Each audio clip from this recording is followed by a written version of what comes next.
Assalamualaikum warahmatullahi wabarakatuh. Jumpa lagi bersama saya Mama Zahra di channel Elisa Zahra Sunarko. Hari ini kita akan belajar mengenai kebijakan moneter dalam mengatasi inflasi. Jangan lupa klik tombol lonceng, like, comment, and subscribe. Terima kasih. Oke, check it out.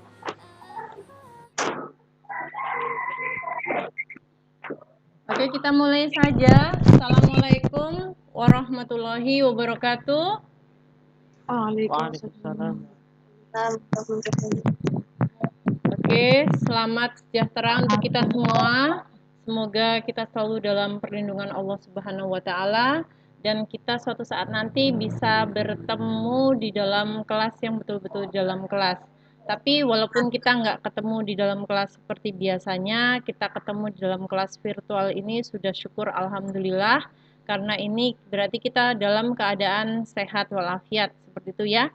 Terima kasih selalu, kita syukur kepada Ilahi Robi yang telah memberikan nikmat yang begitu banyak tak terhitung kepada kita, sehingga dikasih umur panjang. Semoga umur panjang kita itu penuh dengan keberkahan, seperti itu ya.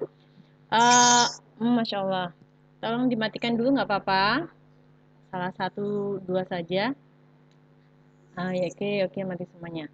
Oke, untuk hari ini anak-anakku, kita akan membahas materi mengenai kebijakan moneter untuk mengatasi inflasi. Yang barusan gabung Mbak Lela ya? Oke, Mbak Lela. Oke, thank you. Mbak Lela, nggak terdetek. Oh, sebentar, ada lagi. Oke, yang baru datang ini siapa ya? Tak terdeteksi namanya. MRX. Mas Ulum ya? Lela sama Desi. Desi udah ada tuh. Yang barusan datang. Mas Ulum ya? Miftahul Ulum ya, Mas Ulum ya? Mas Ulum berdua sama siapa itu di situ? Boleh? Dalam. Iya, dalam pripun? Bu. Dalam. Mbak Lela. Mbak Lela berdua sama Mbak Tri Wahyuningsih. Oke, thank you. Ya, sudah Ibu cek. Oke, yang baru datang, Mbak Putri. Oke, yang baru datang Ibu sampaikan lagi. Hari ini materi kita adalah mengenai kebijakan. Nggih, sampun. Sampun. Sudah Ibu presensi nggih? Hari ini kita belajar mengenai kebijakan moneter untuk mengatasi inflasi. Speakernya tolong dimatikan terlebih dahulu. Oke, terima kasih. Mbak Lala dimatikan dulu speakernya. Ibu tanda speakernya diklik. Tanda speakernya diklik. Mbak. Walah, dan kepriwe sih pada. Mbak Juli. Halo semuanya, Mbak Juli, Mbak Lela, dimatikan dulu speakernya. Tanda speakernya tinggal diklik gitu aja. Bisa? Oke. Oh iya, semuanya, pembelajaran kita hari ini dihadiri oleh Bapak Kepala Sekolah, yaitu Bapak Dr. Andes Eko Mujiono. Jadi tolong tetap kondusif kelasnya, nggih, walaupun baik dipantau maupun tidak dipantau. Mbak Lela dimatikan dulu speakernya, diklik aja diklik tanda speakernya gitu. Oke. Ibu sampaikan sesuatu di sini, Ibu presentasikan.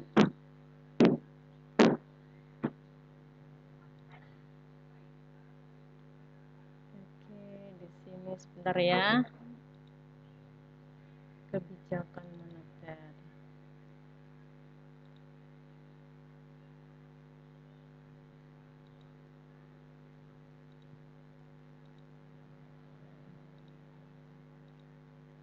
Oke. Kalian bisa landscape HP kalian agar bisa melihat tulisannya lebih besar. Kemudian kalau terlampau kecil di HP kalian, kalian bisa membuatnya menjadi besar dengan mempermainkan jari-jari kalian di layar sentuh ya. Bisa diperbesar, diperkecil ataupun geser kanan dan geser kiri. Oke anakku semuanya, hari ini kita belajar mengenai kebijakan moneter dalam mengatasi inflasi. Tujuan pembelajaran kita hari ini, walaupun kita belajarnya tidak secara langsung, tapi kita memanfaatkan Google Meet, kemudian WhatsApp, Google Classroom, serta materi SWE yang Ibu sampaikan di Google Classroom. Dengan semua e-learning ini diharapkan kalian semua mampu menganalisis kebijakan moneter untuk mengatasi inflasi, baik dari buku-buku yang sudah kalian miliki ataupun lebih kalian bisa browsing ke dunia maya melalui Google ya, browser ya, ataupun browser yang lain seperti itu. Nah, kemudian kompetensi dasar kali ini adalah masih 3.3, yaitu masih melanjutkan yang kemarin mengenai analisa inflasi, kebijakan fiskal, dan kebijakan moneter. Tapi kali ini kita lebih mempelajari mengenai apa itu kebijakan moneter. Tapi sebelumnya, masih adakah yang ingat apa itu inflasi? Oke, silahkan salah satu bisa jawab. Apa itu inflasi? Boleh suaranya di speakernya dihidupkan untuk bisa menjawab pertanyaan Ibu. Masih adakah yang ingat mengenai inflasi? Aha, mana suaranya? Oke, Mas Ilzam, silahkan. Ayo dicoba, Mas Ilzam, kejadian di saat inflasi itu apa? Ya. Iya, boleh. Silahkan. Suaranya diperjelas. Oke, Mas Ilzam, suaranya mana?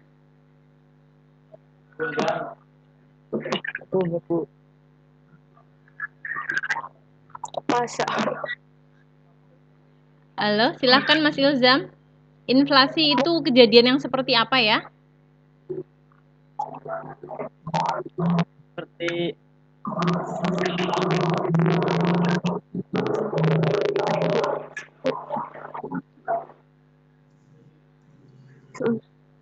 Oke, Mbak Titis mau menjawab sepertinya. Silakan Mbak Titis. Inflasi adalah meningkatnya harga secara umum dan terus-menerus atau kontinu sehubungan dengan mekanisme pasar yang dipengaruhi oleh banyak faktor. Oke, terima kasih sekali Mbak Titis. Bagus sekali jawabannya. Mas Ilzam mungkin mau tadi bilang seperti itu, tapi diganggu sama Mas Imam ya. Ya, terima kasih Mbak Titis. Bagus sekali jawabannya. Kita lihat, Ibu share sesuatu di sini. Ini dia.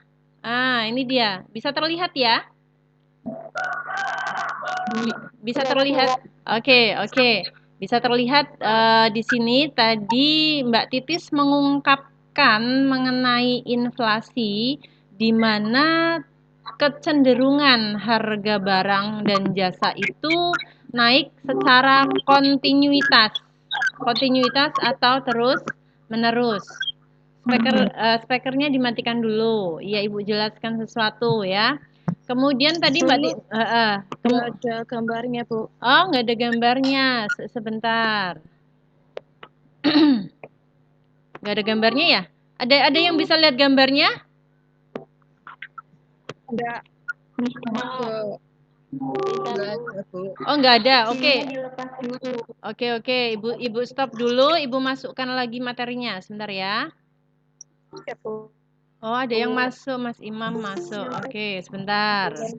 Ibu masukkan lagi materinya. Oke, kelihatan? Belum. Iya, kelihatan, Bu. Oke, alhamdulillah. Tadi berarti internetnya lagi sedikit lola. Aha, kita lanjutkan ya anak-anakku ya. Tadi inflasi adalah sebuah kejadian, suatu kejadian di mana harga-harga barang itu secara kontinuitas itu bergerak naik secara terus-menerus. Ketika hal ini terjadi, maka nilai uang akan turun. Nilai uangnya akan turun karena harga barang secara kontinuitas itu bergerak secara terus-menerus. Dan harga barang dan jasa ini bukan pada satu, dua, tiga macam barang, tapi kepada barang dan jasa secara global, seperti itu, secara keseluruhan. Dan globalnya di sini biasanya adalah berupa barang-barang kebutuhan pokok, seperti itu. Dan ketika terjadi inflasi, itu jumlah uang yang beredar itu menjadi lebih banyak karena harga barangnya naik, sehingga kita mengeluarkan uang menjadi lebih banyak. Ketika uang yang beredar itu terlampau banyak dibanding daripada peredaran barang, maka nilai uangnya akan menjadi apa ini? Naik apa turun? Oke, bagus sekali. Akan menjadi turun. Nilainya turun. Misalnya senilai uang sebelum inflasi 1 kilo telur itu harganya adalah misalnya sebesar 20.000 rupiah. Kemudian saat inflasi terjadi, 1 kilo telur harganya naik menjadi 28.000 rupiah. Nah, 20.000 itu seharga dengan 28.000. Sama-sama harga 1 kilo telur. Itu hanya contoh kecil saja. Seperti itu. Oke, Ibu tampilkan slide berikutnya. Oke, slide berikutnya kelihatan anak-anakku? Kelihatan. Oke, bagus sekali. Kita bahas mengenai kebijakan moneter, ya. Bisa dilihat di situ? Bisa dilihat di situ? Oh, nggak ada, Bu. Oh, nggak ada. Ada yang kelihatan kebijakan moneter tulisannya di HP kalian? Di sini cuma gambarnya Bu. Oke, Ibu stop lagi, Ibu masuk lagi, ya. Oke, sabar ya, sinyalnya ini mungkin. Ini dia, Ibu masuk lagi. Kelihatankah? Enggak. Kelihatan. Oke, alhamdulillah. Oh, nggak ada. Mbak Nanda, tadi ada suaranya Mbak Nanda. Coba tulisannya ada apa di situ Mbak Nanda? Kebijakan moneter adalah upaya meningkatkan pertumbuhan ekonomi secara berkelanjutan dengan tetap mempertahankan kestabilan harga. Oke, kelihatan sama Mbak Nanda. Berarti sinyal di rumah kalian, di lingkungan kalian yang sedang kurang stabil. Oke, kalau gini, anak-anakku sayang, kalau tidak bisa lihat, kalau tak bisa lihat gambarnya, didengerin dulu aja. Tadi Mbak Nanda menyampaikan bahwa kebijakan moneter merupakan upaya dari otoritas moneter. Kebijakan moneter merupakan upaya daripada otoritas moneter untuk meningkatkan pertumbuhan ekonomi secara berkelanjutan dengan tetap mempertahankan kestabilan harga. Nah, bagaimana caranya agar harga jadi stabil? Saat inflasi kan harga-harga nggak stabil. Nah, pemerintah berpikir, pemerintah kan nggak ingin rakyatnya itu menjadi jauh lebih menderita. Oke, bagus. Nggak mau menderita, maka pemerintah membuat sebuah kebijakan yang namanya kebijakan moneter. Kebijakan yang berkaitan dengan moneter, money, berkaitan dengan keuangan. Oke. Dengar ya semuanya ya. Oke, bagus sekali. Berhubungan dengan duit gitu ya. Gimana sih caranya agar peredaran uang itu berjalan secara stabil. Nah, nih, Ibu jawab besar Bang nih. Bagaimana caranya? Seperti itu ya. Ibu tampilkan slide berikutnya. Ibu tampilkan slide berikutnya. Nyosok kirim nama gue Allah. Ya, boleh. Iya, nanti. Sebentar. Slide berikutnya. Singkat apa nemen anak slide kok. Nah, nggak kelihatan slide-nya sayangku. Kasihan banget. Mbak Nanda punya Mbak Titis kelihatan nggak Mbak Titis? Kok nggak kelihatan ya? Masa sih? Kelihatan ya? Tuh, punya Mbak Titis kelihatan. Mana sih? Mbak seperti itu. Mbak Menik kelihatan nggak? Mbak Menik kelihatan nggak? Nggak dipencet apa-apanya, cuma dilihat aja. Aku di kapak kok boy. Tidak. Itu karena sinyal, Dok. Itu karena sinyal. Yang keluar gambarnya berarti sinyalnya bagus. Yang nggak keluar gambarnya sinyalnya jelek. Ya. Susah. Oh, jaringannya rusak. Mbak Putri Apriana gimana? Kelihatan nggak Mbak Putri? Mbak Putri Apriana kelihatan gambarnya nggak? Oh, enggak, kasihan banget.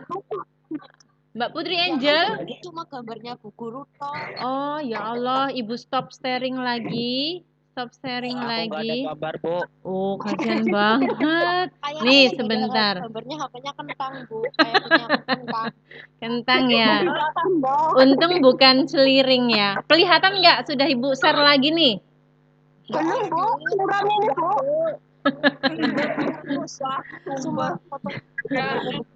Masya Allah. Oke, kalau kelihatan fotonya Bu Guru no problem lah ya. Punya Mbak Titis kelihatan gambarnya Mbak Titis? Oh, kelihatan. Dan sinyalnya di situ berarti bagus banget. Screenshot lah, pokoknya screenshot kirim aku. Oke, ya. Oke, sayangku semua. Nanti Ibu fasilitasi. Ini akan Ibu share ke kalian, kayak gitu. Nanti di WA Ibu share ya. Oke, oke. Ibu terangkan saja ya. Oke, Ibu terangkan saja. Oke, tolong Mbak Titis kelihatan ya tadi ya gambarnya ya Mbak Titis ya. Oke, coba yang lain. Oke, alhamdulillah. Coba Mbak Titis dibacakan nanti biar teman-teman mendengarnya. Yang lain suruh bacaku Imam. Nanti gantian ya sayangku ya. Mbak Titi silahkan. Sok banget sih, Imam.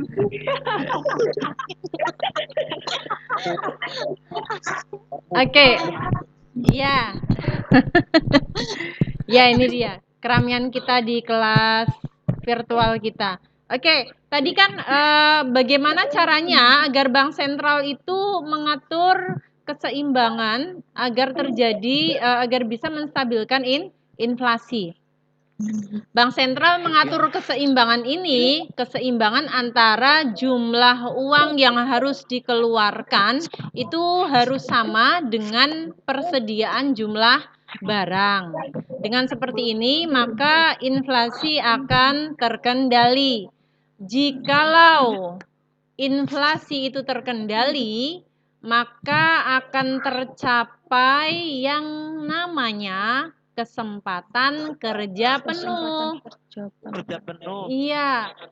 Coba ada yang bisa menjelaskan itu apa artinya kesempatan kerja yang penuh?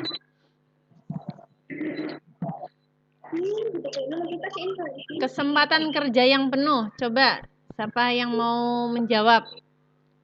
Ilzam. Oke, Mas Ilzam, silahkan.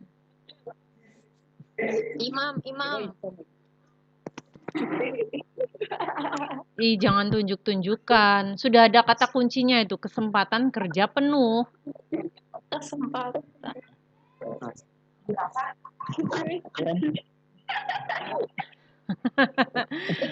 Gini, pemerintah itu Kak, Mas Rizky Ageng mau menjawab kayaknya di sini sudah tulis di situ. Ya, Rizky, aku pengen denger suara Rizky. Yang lain dimatikan dulu. Mas Rizky suaranya mana? Apa yang dimaksud dengan kesempatan kerja penuh di sini Mas Rizky? Kesempatan kerja penuh itu biasanya di suatu keadaan di mana semua orang itu mampu dan bersedia untuk bekerja mendapatkan pekerjaan. Oke, sip, bagus sekali. Applause untuk Mas Rizky di sini, Jadi di sini, oke, kasih applause dulu, Jadi setiap orang, di sini memiliki kesempatan untuk bekerja, sehingga mendapatkan penghasilan. Nah, kesempatan bekerja ini terbuka dikarenakan pemerintah mampu mengendalikan inflasi, sehingga laju perekonomian itu bisa tumbuh dengan baik. Ketika laju perekonomian tumbuh dengan baik, ini kan gara-gara adanya investasi yang semakin membesar. Dengan investasi yang semakin membesar, maka pengusaha itu akan menarik karyawan jauh lebih banyak. Ketika menarik karyawan lebih banyak, maka kesempatan kerja menjadi lebih penuh. Seperti itu. Ya, oke, bagus sekali untuk Mas Rizky. Terima kasih Mas Rizky. Bentar ya. Kemudian slide berikutnya akan Ibu tampilkan. Oke, slide berikutnya. Slide berikutnya mengenai tujuan akhir kebijakan moneter. Screenshot, boy. Oke, sebentar Ibu stop. Ibu stop sharing dulu. Stop sharing dulu. Iya nanti Mbak Juli, jangan khawatir akan Ibu fasilitasi. Tidak usah di screenshot, nanti Ibu kasih filenya ya. Oke, ini dia. Kita menuju ke tujuan akhir sebuah kebijakan moneter.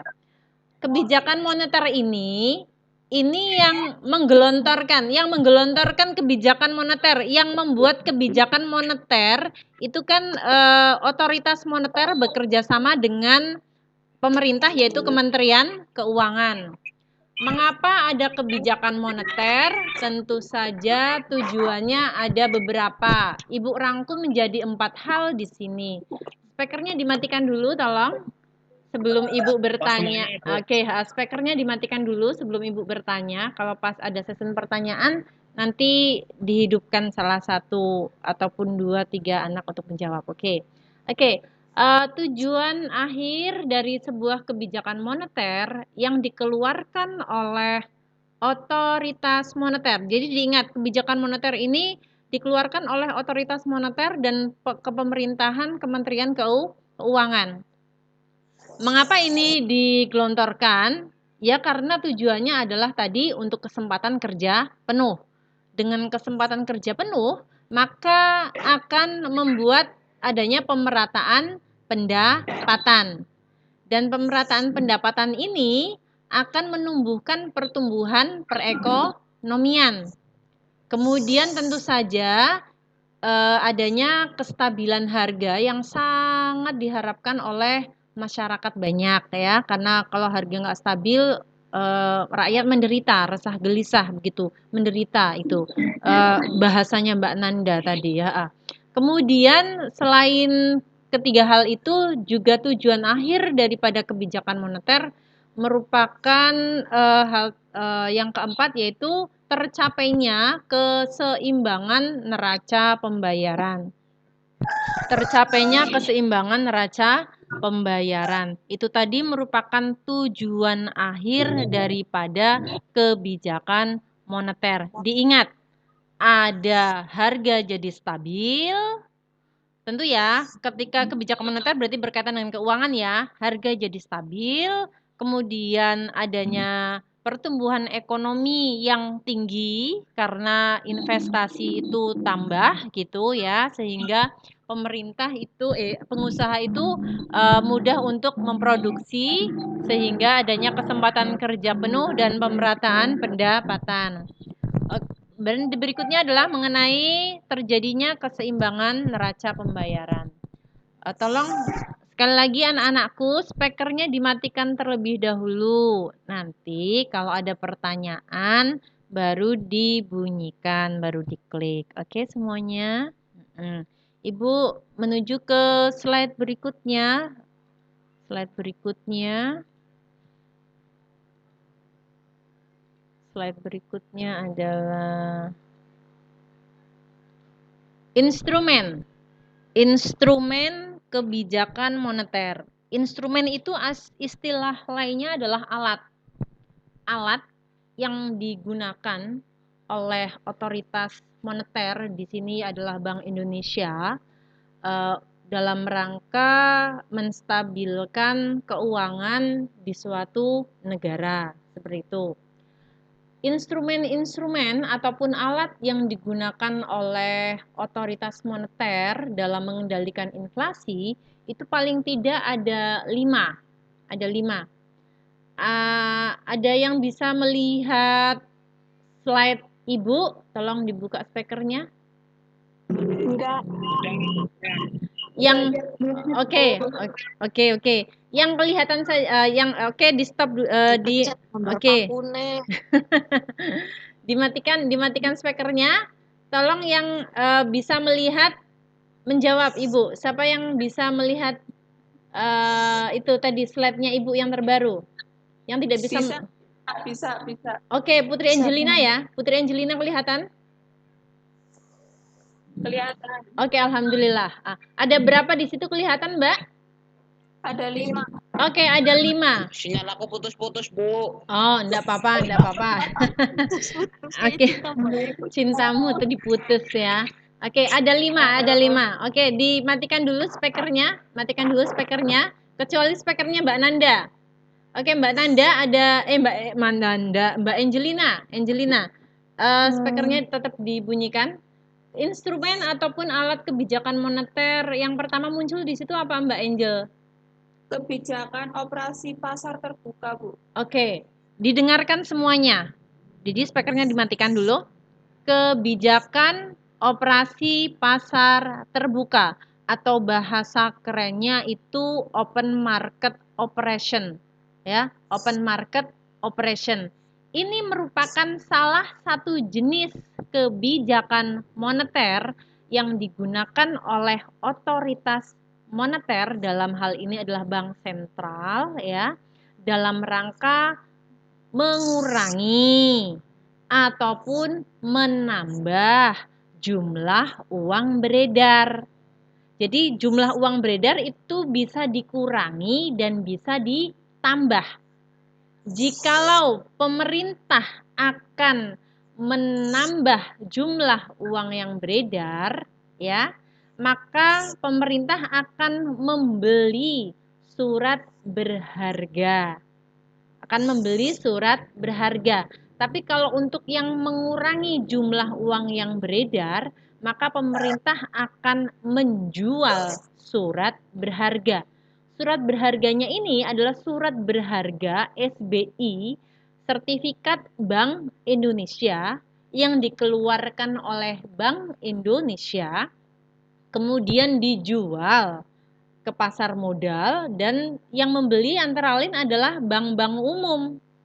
Tujuan dari Bank Indonesia menjual SBI ke bank umum adalah dalam rangka agar bank umum itu uangnya tersimpan ke BI.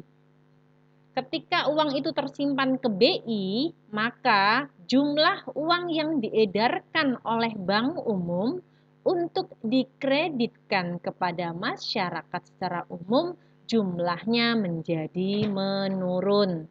Ketika jumlah uang yang diedarkan menurun, maka paling tidak ini akan bisa mengatasi inflasi, di mana inflasi itu kejadiannya adalah jumlah uang yang beredar di masyarakat terlampau banyak jika dibandingkan dengan peredaran persediaan barang dagangan.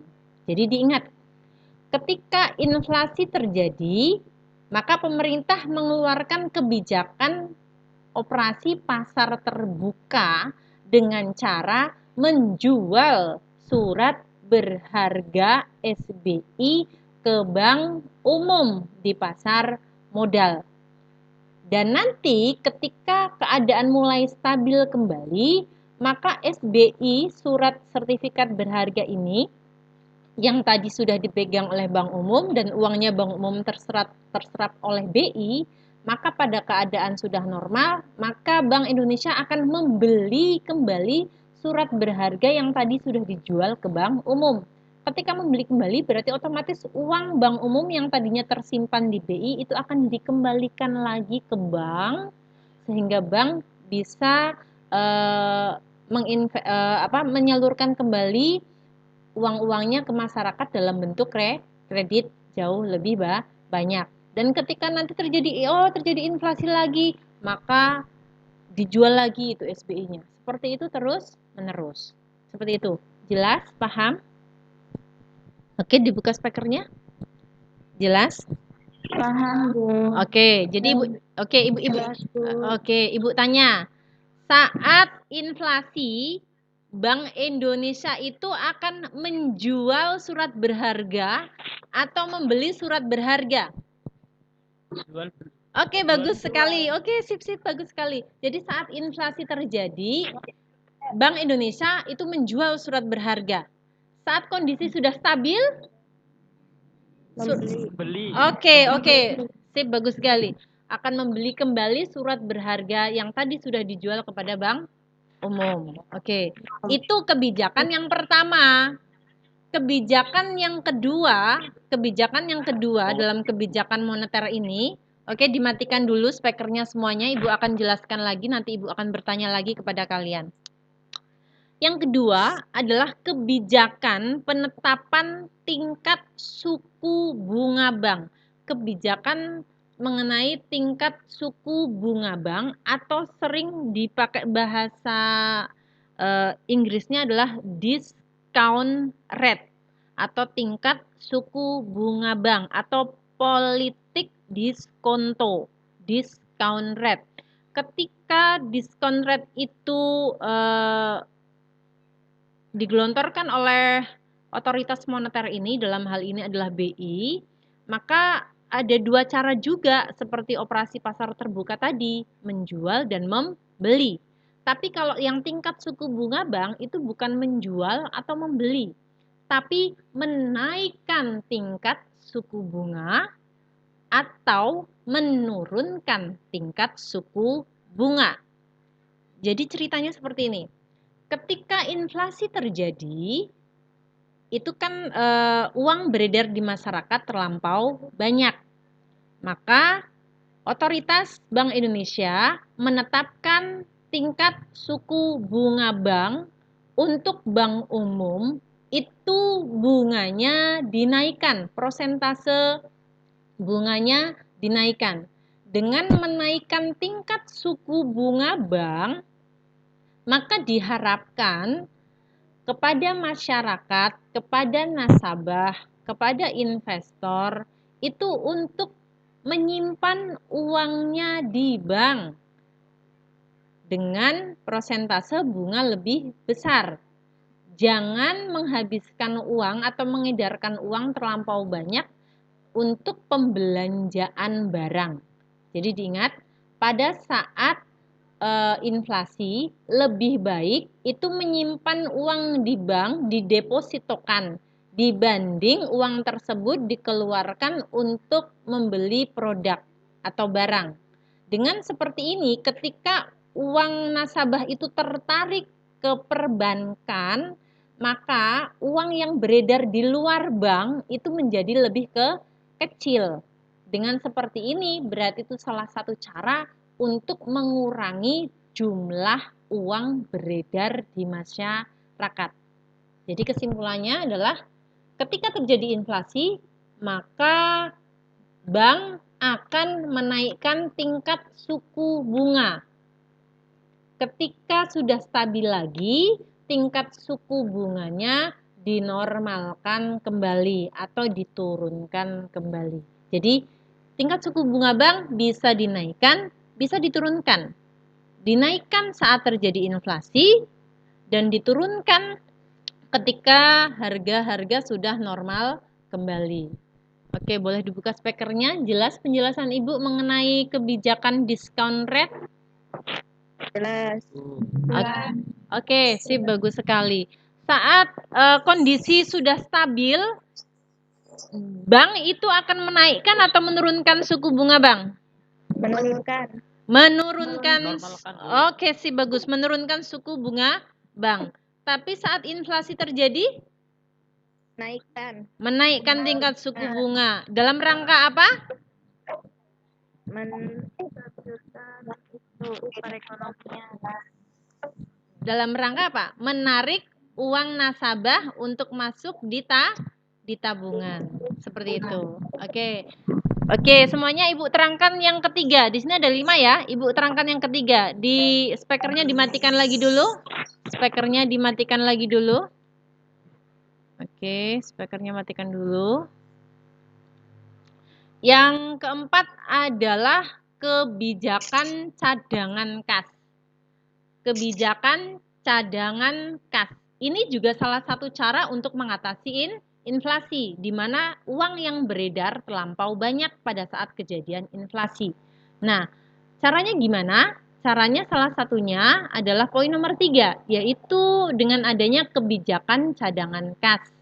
Artinya, Bank Indonesia itu memerintahkan kepada bank umum untuk menaikkan jumlah uang kas di bank umumnya masing-masing dengan menambah jumlah cadangannya. Dimatikan dulu spekernya. Jadi pada saat terjadi inflasi, jumlah cadangan kas di bank umum itu jumlah uangnya dinaikkan. Ketika jumlah cadangan kas ini dinaikkan, artinya uang yang disimpan lebih banyak dibanding uang yang diedarkan oleh bank umum kepada masyarakat. Sehingga akan memperkecil jumlah uang yang beredar di masyarakat. Kan kejadiannya seperti ini. Ketika kita nasabah, itu kan datang ke bank. Datang ke bank salah satunya adalah untuk menyimpan uang dalam bentuk tabungan, deposito, maupun giro. Dari tabungan-tabungan masyarakat yang terkumpul ke bank umum ini dalam bentuk tabungan, deposito, maupun giro, BI memberikan perintah kepada bank umum untuk agar itu uang yang sudah disimpan di bank umum itu, yang biasanya sebelumnya adalah misalnya adalah setengahnya disimpan itu dicadangkan, setengahnya diedarkan dalam bentuk kredit. Nah, ketika inflasi, BI memberikan kebijakan cadangan kasnya dinaikkan, simpanan di banknya dinaikkan. Misalnya menjadi 75% itu disimpan di bank, jangan diedarkan, kemudian sisanya yang 25% itu diedarkan. Itu adalah cara daripada kebijakan cadangan kas. Jadi cadangan kas ini sistemnya adalah bisa dinaikkan ketika terjadi inflasi dan cadangan kasnya diturunkan saat kondisi sudah normal. Oke, boleh dibuka spekernya. Jelas penjelasan Ibu poin nomor 3? Jelas. Oke, bagus sekali. Jadi saat inflasi cadangan kasnya dinaikkan atau diturunkan?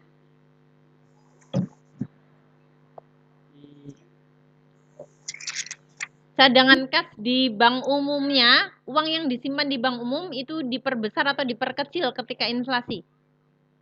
Diperbesar. Diperbesar atau diperkecil? Oke, bagus Mbak Nanda. Mbak Nanda yang tadi pertama. Diperbesar. Diperbesar cadangan simpanan kasnya ketika terjadi inflasi. Tujuannya agar uang yang diedarkan menjadi lebih sedikit. Seperti itu. Oke, sip, bagus. Berikutnya adalah poin keempat. Poin keempat ada yang terbaca di situ? Kebijakan kredit ketat. Oke, kebijakan kredit ketat. Ada istilahnya ini juga. Kebijakan kredit ketat itu 5C. 5C itu syarat untuk kredit. Atau istilahnya lah tight money policy. Tight money policy. Kebijakan kredit ketat dengan mengedepankan yang namanya 5C. 5C itu merupakan syarat-syarat daripada ketika seorang nasabah ataupun yang nasabahnya ini adalah pengusaha untuk meminjam uang ke bank. Seperti itu. Ada yang tahu kira-kira 5C itu apa ya? Belum pernah Ibu sampaikan sih, tapi siapa tahu ada yang pernah membacanya. Oke, ada yang tahu? 5C. Ada 5C. Cinta, cinta, cinta, cinta, cinta, cinta. Oh, bukan ya. 5C di sini ya. 5C-nya adalah mengenai karakter. Karakter daripada Siti. karakter itu berarti apa ya istilah bahasa kitanya kalau diterjemahkan bahasa Indonesia? Sifat. Sifatnya siapa di sini? Sifatnya bank atau sifatnya nasabah? Sifatnya nasabah, si pengusaha yang jadi nasabah, ya. Si pengusaha yang nasabah ini mau pinjam uang ke bank untuk kegiatan produksi. Nah, sama perbankan itu akan ditelusur karakter orang ini gimana? Apakah orangnya bisa dipercaya? Apakah orangnya jujur? Apakah ketika dia meminjam uang di bank lain, orang ini itu rajin untuk mengangsurnya? Seperti itu. Kalau ternyata setelah ditelusur oleh bank yang mau dipinjamin uang ini kok si orang tersebut, pengusaha tersebut sudah pinjam ke bank lain dan kreditnya macet, maka dia menjadi orang yang tidak dipercaya. Berarti karakternya baik atau buruk? Buruk. Kalau karakternya buruk, mudah untuk dapat pinjaman dari bank nggak? Enggak. Jadi bank itu akan menelusur ke bank lain sebelum mengeluarkan uang yang begitu sampai ratusan sampai miliaran gitu. Maka harus menelusur ke bank-bank lain. Siapa tahu orang ini itu meminjam ke bank lain tapi kreditnya itu nggak lancar karena berbahaya. Selain karakter apa lagi? Capacity itu adalah kapasitas. Kapasitas untuk apa ini? Kapasitas dalam rangka keuangannya. Keuangannya baik atau buruk bisa dilihat dari apa ya? Kalau sebuah perusahaan, keuangan dilihat baik atau buruk dilihat dari apanya ya? Ada yang tahu? Belum belajar, belum belajar akuntansi sih ya. Belum belajar akuntansi enggak apa-apa. Itu dilihat dari laporan keuangannya. Laporan keuangan perusahaan. Seperti itu. Ya, kapasitasnya dari situ jadi bisa tahu ini kayaknya perusahaan ini bisa ngangsur apa enggak ya, kayak gitu. Kalau kelihatan dari segi keuangannya dari laporan keuangan bagus, maka bank umum itu mudah untuk memberikan kredit kepada pengusaha tersebut. Oke, bagus. Kapasitas. C yang ketiga apa? Ada yang tahu? Capital. Capital berarti kalau bahasa Indonesianya apa? Kapital. Iya, kapital itu bahasa Inggris sayangku. Kapital itu modal. Modal yang dimiliki oleh si pengusaha tersebut. Dan itu bisa ketahuan di laporan keuangan. Kalau modalnya bagus, oke, dan modalnya itu bisa terkelola dengan baik, maka bank mudah untuk memberikan kredit kepada pengusaha tersebut. Oke, C berikutnya. Kondisi ya. Kondisi. Oke. Condition of economy. Kondisi. Oke. Dimatikan dulu speakernya, matikan dulu. Condition of economy atau kondisi perekonomian. Kalau untuk kondisi perekonomian ini itu lebih kepada kondisi perekonomian negara, di mana bank itu berada dan di mana nasabah itu berada.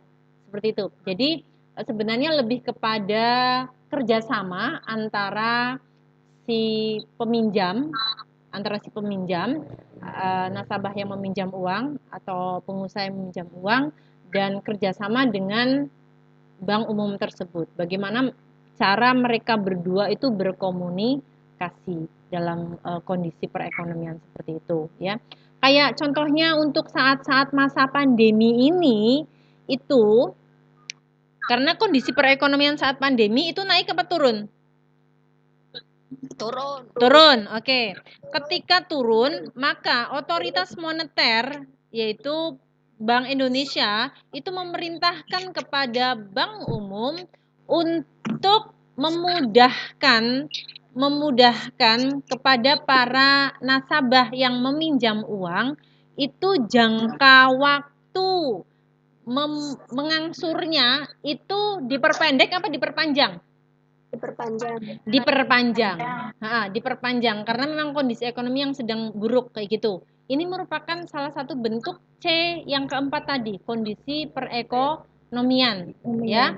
Kemudian ada satu lagi yang dilakukan oleh Bank Indonesia yang kemudian diturunkan kebijakannya kepada bank umum, selain memperpanjang masa pengangsuran kepada para pengusaha terutama UMKM, ya, usaha mikro kecil menengah ini, adalah dengan menurunkan tingkat suku bunga banknya.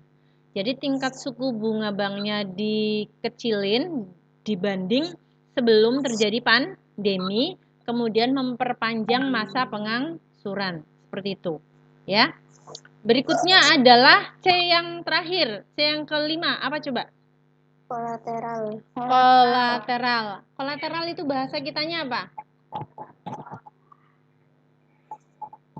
Bahasa Indonesianya apa ya? Coba ya. Kolateral. Apa itu kolateral? Translate. Oh, translate. Iya, bener banget. Translate. Apa ya kolateral ya?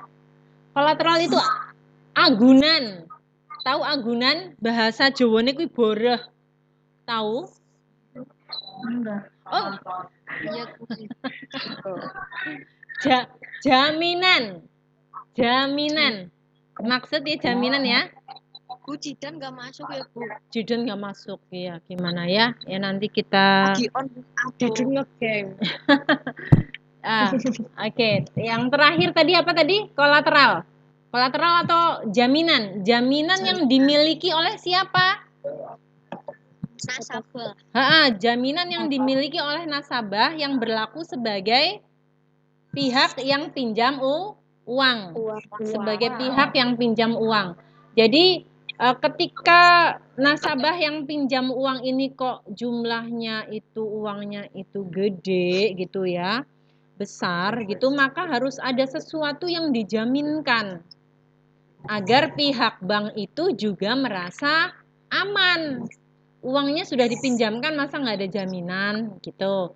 Ini namanya adalah kolateral. Jika jaminan yang diberikan itu bisa dipertanggungjawabkan kayak gitu, maka pihak bank itu lebih mudah untuk mengeluarkan uangnya untuk dikreditkan kepada nasabah tersebut atau pengusaha tersebut.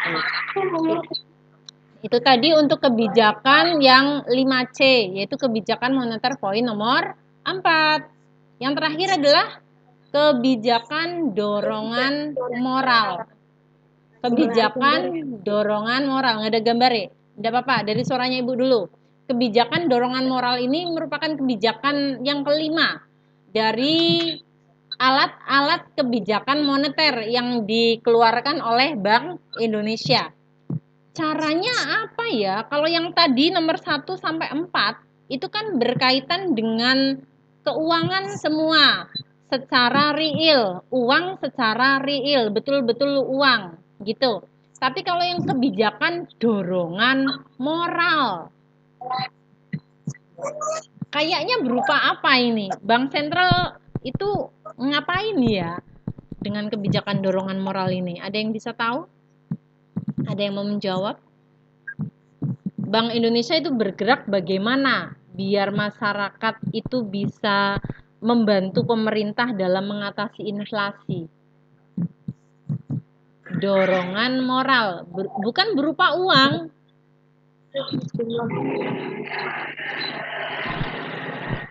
Oke, berupa apa ya kira-kira? Berupa apa? Ada yang tahu? Pengumuman atau pidato bukan, Bu? Oh iya, betul sekali. Berupa pengumuman ataupun anjuran-anjuran melalui pidato. Pidatonya diedarkan di mana ini? Bank umum dan pelaku moneter. Oke, Oke, bagus sekali. Dan ditayangkan di mana? Ditayangkan di Biar masyarakat umum tahu. Biar masyarakat umum tahu. Ditayangkan di mana? Pengumuman, pidato, anjuran ini ditayangkan di mana? Melalui apa coba? Biar masyarakat umum seperti kita tahu. Ayo, Mas udah tahu. Ya ditayangkan lewat televisi. Iya, pinter sekali. Ditayangkan lewat TV, kemudian lewat radio. Lewat apa lagi yang lebih canggih sekarang? Bola-bali diputar dan diputar terus. Kalau TV kan cuma sekali dong diputarnya. Internet. Iya, bisa sama pemerintah sekarang diedarkan lewat YouTube melalui televisi seperti itu. Jadi bisa kita lihat berkali-kali. Itu yang kebijakan dorongan moral seperti itu. Berikutnya setelah kebijakan dorongan moral adalah sebentar. Kita belajar mengenai jenis kebijakan moneter. Ada berapa di situ? Ada yang bisa melihatnya? Ada dua. Yang satu apa? Yang pertama apa Mas Ilzam?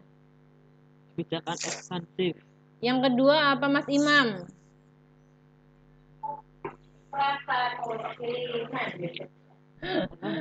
Oh, Mas Imam nggak ada. Tadi masuk kok ya hilang lagi ya. Mas Ulum apa? Mas Ulum? Ada juga. Oh, ngilang lagi sinyalnya. Lap-lap ya. Oke. Oh, Mbak Zidan hadir, Mbak Zidan. Lagi ngegame ya, Bu. Iya, itu gimana kabarnya ya? Ya masalah. Oke, kebijakan yang kebijakan yang dikeluarkan oleh otoritas moneter jenisnya itu ada dua, yaitu kebijakan ekspansif dan kontraktif. Ada yang pernah mendengar atau membacanya di literatur internet sebelumnya? Yang ekspansif itu kayaknya kebijakan untuk mendorong perekonomian dengan mengeluarkan uang lebih banyak. Itu yang ekspansif. Ya, yang ekspansif berarti BI itu mengeluarkan uang lebih banyak. Lebih banyak. Tapi yang kontraktif itu menurunkan uang yang beredar. Jadi kebijakan moneter ada dua di sini jenisnya. Kebijakan untuk menaikkan jumlah uang yang beredar dan kebijakan yang menurunkan uang beredar. Yang bernama kebijakan ekspansif dan kebijakan kontraktif. Seperti itu ya. Oke, Ibu mau tanya sesuatu deh. Setelah tadi kita belajar mengenai berbagai macam jenis instrumen-instrumen yang dikeluarkan oleh otoritas moneter, dalam hal ini adalah Bank Indonesia dan diturunkan langsung ke bank umum. dan turun lagi ke masyarakat kita sebagai nasabah dan para pengusaha, kayak gitu ya. Ibu bertanya, jikalau kondisi perekonomian itu lagi lesu ya, kemudian para pengusaha itu lagi pada nggak punya duit karena kesulitan pinjam uang ke bank itu lagi gimana ya, pinjam uang ke bank kok ya mahal gitu ya. Kalau dalam keadaan lesu, maka pemerintah dalam hal ini adalah otoritas moneter itu akan menurunkan suku bunga bank atau akan menaikkan suku bunga bank kalau keadaan kondisi perekonomian atau lagi lesu. Lagi lesu menurunkan. Oke, bagus sekali. Menurunkan ya. Saat kondisi lagi lesu, itu suku bunganya diturunkan. Dengan diturunkan, maka para pengusaha itu akan pinjam atau tidak pinjam? Oke, bagus sekali. Akan pinjam ke bank. Dengan pinjam ke bank, para pengusaha berarti uangnya digunakan untuk apa? Produksi. Untuk berproduksi. Ketika berproduksi lebih banyak, maka siapa yang akan ditarik? Siapa yang akan ditarik untuk bekerja? Para buruh, yaitu masyarakat. Dengan masyarakat bekerja, maka yang tadinya nggak bekerja jadi bekerja, mereka mendapatkan apa? Penghasilan. Oke, bagus, mendapatkan penghasilan. Selain masyarakat mendapatkan penghasilan, perusahaan juga akan menghasilkan produk. Dengan menghasilkan produk lebih banyak lagi dan lebih banyak lagi, maka akan menguatkan pertumbuhan perekonomian. Oke, sehingga keadaan menjadi lebih baik alias tidak lesu kembali. Tapi jika ini ternyata suatu saat nanti kok terjadi inflasi, maka akan dinaikkan kembali suku bunga banknya. Jadi pemerintah ini melakukan kebijakan ekspansif maupun kontraktif. Seperti itu, melihat kondisi perekonomian. Jadi ketika keadaan perekonomian sedang lesu, negara akan menurunkan suku bunga bank. Terus kalau ketika terjadi inflasi ya, inflasi tadi adalah suatu kejadian di mana harga-harga barang naik. Kemudian uang yang beredar itu jadi tambah banyak. Maka ketika terjadi inflasi ini, cadangan kas di bank umum itu akan dinaikkan apa diturunkan? Dinaikkan. Oke, bagus. Ketika cadangan kas di bank umum dinaikkan, maka uang yang beredar menjadi bertambah atau berkurang? Bertambah, Bu. Nih, dengerin. Sebentar. Ketika bank sentral menaikkan cadangan kas, menaikkan jumlah uang yang disimpan di bank umum menjadi lebih banyak, maka uang sisa yang diedarkan itu bertambah atau berkurang? Berkurang. Seperti itu. Oke, sip, bagus sekali. Jadi untuk hari ini kita belajar mengenai kebijakan inflasi dengan tujuan utamanya adalah untuk menstabilkan perekonomian. Oke, jadi kita harus berterima kasih sekali kepada pemerintah berusaha sebaik mungkin untuk menstabilkan perekonomian. Walaupun mungkin bisa saja itu dalam jangka waktu yang tidak instan, tidak bisa instan, tapi berproses. Dari pemerintah mana, Bu? Dalam Kuota dari pemerintah. Oh, kuota dari pemerintah belum datang ya, Mbak ya? Belum. Oh ya, nanti kalau ada akan dikabarkan oleh wali-wali kelas. Kayak gitu. Oh gitu, iya. Berarti tinggal nunggu aja. Karena yang lain sudah ada yang keluar, berarti mungkin itu adalah secara bertahap. Ngomong-ngomong, kita kaitkan lagi. Semua bantuan dari pemerintah, baik itu dalam bentuk BOS, kayak gitu ya. Dalam bentuk BOS kan kalian nggak lagi bayar sekolah kan ya. Kemudian bantuan ini anaknya Bu Guru juga sudah dapat bantuan dari pemerintah, kuota dari pemerintah sudah dapat untuk anak-anak SD sudah dapat, semoga untuk anak-anak SMA juga bertahap. Ini uangnya dari mana mereka? Dari mesin. Dari mesin ya Mbak Juli itu ya. Jadi ini dialokasikan, mesin ATM bukan, dialokasikan di anggaran pendapatan belanja negara. Jadi mengalokasikannya di situ. Tapi itu tidak bisa secara instan juga.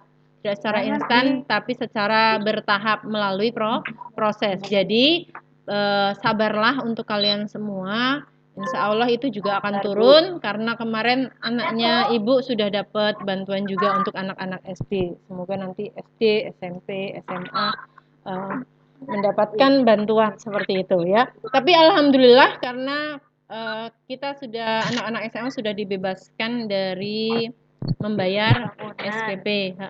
Iya, seperti itu semuanya sudah dibebaskan ya. Jadi pemerintah sudah berusaha sebaik mungkin mengelola keuangan negara demi tercapainya peningkatan apa ya? Pertumbuhan ekonomi. Oke. Sip, bagus sekali. Ibu stop sharing dulu. Oke, alhamdulillah yang masih hadir di sini ada Mbak Cindy, Mbak Desi, Mbak Dian, Mbak Juli, Mbak Lela, Mbak Meni, Mas Ilzam, Mas Ulu, Mbak Nanda, Mbak Putri, Mas Rizky, Mbak Titis, dan ada beberapa yang tadi lewat karena mungkin sinyalnya jelek ya. Oke, maka untuk pembelajaran kali ini yaitu mengenai kebijakan moneter, diharapkan tadi tujuannya adalah agar kalian bisa mengetahui bagaimana pemerintah berusaha sebaik mungkin untuk menstabilkan nilai keuangan di Indonesia. Seperti itu. Jadi pemerintah itu berusaha menstabilkan baik keseimbangan eksternal maupun keseimbangan internal kayak gitu. Jadi Ibu simpulkan di sini, Ibu berikan kesimpulan karena kita memang agak terkendala dengan sinyal dan suara. Oh iya nanti, oh ya dalam, halo. Siapa yang mau bertanya? Iya. Oke, siapa yang mau bertanya ya? Mbak Juli apa Mbak Meni, Mbak Nanda, Mbak Putri, Mas Rizky? Jangan lupa di-share, Bu. Iya, oh ya Mbak Juli, iya. Oke. Iya, Ibu share nanti. Nggak ada gambarnya. Oh, kan nggak ada gambarnya. Oke. Oke, Ibu simpulkan dulu, Ibu beri kesimpulan dulu untuk pembelajaran kali ini mengenai kebijakan moneter adalah sebuah kebijakan yang dikeluarkan oleh otoritas moneter. Tolong didengarkan dulu. Kebijakan yang dikeluarkan oleh otoritas moneter tujuannya untuk menstabilkan keseimbangan internal maupun keseimbangan eksternal. Internalnya itu untuk keseimbangan pertumbuhan ekonomi, untuk stabilitas harga, juga pemerataan pembangunan. Sementara yang eksternalnya adalah untuk keseimbangan neraca pembayaran dalam proses kegiatan ekspor dan impor. Ekspornya diperbesar atau diperkecil? Ekspornya diperbesar atau diperkecil mintanya? Diperbesar. Iya, bagus, diperbesar ya. Oke, seperti itu tadi. Jadi di sini apabila kestabilan dalam kegiatan perekonomian itu terganggu, maka pemerintah akan sesegera mungkin memulihkannya melalui instrumen atau 5 alat yang tadi Ibu jelaskan, instrumen yang dikeluarkan Bank Indonesia untuk menstabilkan kondisi perekonomian Indonesia. Oke, itu tadi untuk hari ini. Dan jangan lupa, halo, jangan lupa nanti ada tugas yang Ibu tautkan di dalam Google Classroom kalian. Tugas yang berkaitan dengan pembelajaran kebijakan moneter hari ini. Ibu tautkan di dalam Google Classroom. Nanti ya hari ini cuma ada 10 soal. 10 soal pilihan ganda. 10 soal pilihan ganda. Nanti kalian langsung ke classroom. Setelah ini berakhir, kalian menuju ke classroom, kemudian menuju ke tugas yang judulnya kebijakan moneter ya. Tugas kebijakan moneter. Nanti setelah kalian kerjakan langsung disubmit, nanti langsung terkirim ke Google Formulir di drive-nya Ibu Guru. Seperti itu. Baik. Dan nanti kalau ada yang bertanya sesuatu lagi ataupun merefleksikan, itu kita sambung ke WhatsApp. Ke WhatsApp ya. Ya, Bu. Oke, jelas untuk semuanya? Jelas. Oke. Ibu sampaikan terima kasih untuk semua yang hadir di sini. Terima kasih Bapak Eko Mujiono yang mendampingi pembelajaran kita hari ini. Melihat suasananya ya Pak ya, sinyal yang laplop dan lain sebagainya, dan suara yang bertebaran di mana-mana, nuwun sewu. Iya Bu, terima kasih Bu. Nggih. Tahu terus. Nggih, matur nuwun. Oke anak-anakku, Ibu akhiri dulu pembelajaran kita di Google Meet, tapi kita tetap tersambung di Classroom dan tetap berkomunikasi di WhatsApp group. Kalau ada apa-apa, tanya di WhatsApp group. Seperti itu. Oke, Ibu akhiri dulu. Wassalamualaikum warahmatullahi wabarakatuh. Waalaikumsalam warahmatullahi wabarakatuh. Oh, ada adik-adik juga. Semuanya. Saya terima kasih ya. Nggih, matur nuwun Pak Eko. Oke, anak-anak boleh live satu persatu, silahkan.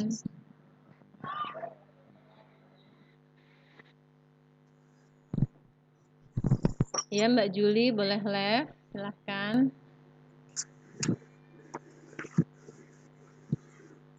Oke, Mas Ulum sama Mbak Titis silahkan live. Oke.